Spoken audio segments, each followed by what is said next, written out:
একটি রেসিপি আজ আমি আপনাদের সাথে শেয়ার করতে চলেছি, যেটা আগুন ছাড়া ইজিলি বানিয়ে নিতে পারবেন।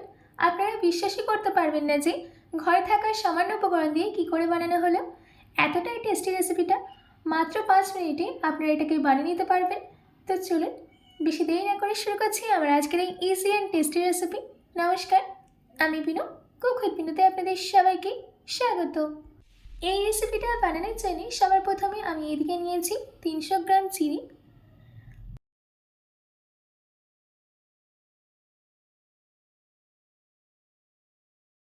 এবার একটা গ্রাইন্ডিং জার নিয়ে এই চিনিটাকে গ্রাইন্ডিং জারের মধ্যে ট্রান্সফার করে দিতে হবে।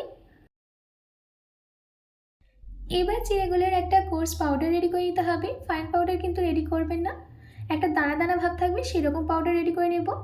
দেখুন, আমাদের এখানে পাউডারটা রেডি করে নেওয়া হয়ে গেছে। এবার একটা থালা নিয়ে চিড়ের পাউডারটাকে থালার মধ্যে ট্রান্সফার করে নিতে হবে। দেখুন, আপনারা দেখতেই পাচ্ছেন যে আমি কিন্তু কোর্স পাউডার রেডি করে নিয়েছি।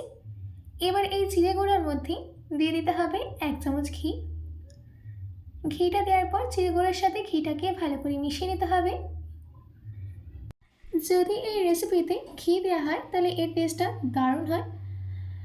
যদি আপনাদের হাতে কম সময় থাকে আর সকালবেলায় যদি কী বানাবেন তা ভেবে না পান, তাহলে এই রেসিপিটা আপনারা নিশ্চিন্তে বানিয়ে নিতে পারেন। এতটাই টেস্টি খেতে হয় যে আপনারা যাকে দেবেন সেই খেতে খুব পছন্দ করবে আর বারবার চাইবে। দেখুন, ঘিটাকে চিড়ে গুঁড়োর সাথে ভালো করে মিশিয়ে নেওয়া হয়ে গেছে। এবার এদিকে আরেকটা গ্রাইন্ডিং জার নিয়ে তার মধ্যে দিয়ে দিচ্ছি 1/4 কাপ চিনি। তার সাথে দিয়ে দিতে হবে 4টে এলাচ। এবার এটার একটা ফাইন পাউডার রেডি করে নেব।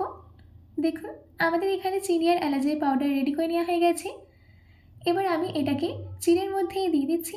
তার সাথে দিয়ে দিচ্ছি 1.5 চামচ গোলমরিচ গুঁড়ো, দিচ্ছি 1 কাপ গ্রেট করে নেওয়া নারকেল।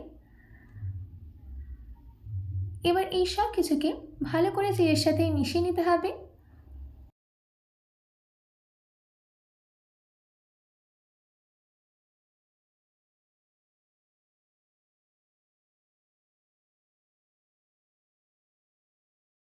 দেখুন, আমাদের এখানে সব কিছুকে কিন্তু ভালো করে মিশিয়ে নেওয়া হয়ে গেছে।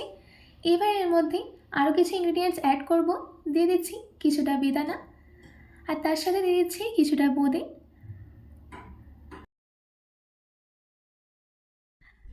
আর দিচ্ছি ঝুরি ভাজা। এবার এই বেদানা, বোঁদে আর ঝুরি ভাজাটাকে ভালো করে মিশিয়ে নিতে হবে। এটা উড়িষ্যার ফেমাস খাবারের মধ্যে একটা পদ। বিশেষ করে এটা পুজো পার্বণের দিনে উড়িষ্যাতে প্রায়ই বানানো হয়ে থাকে। দেখুন, আমাদের এখানে সব কিছুকে ভালো করে মিশিয়ে নেওয়া হয়ে গেছে। ব্যাস, রেডি হয়ে গেল আমাদের চূড়া খসা। এবার আমি এটাকে একটু সাজিয়ে নিচ্ছি বেদানা আর বোঁদে দিয়ে।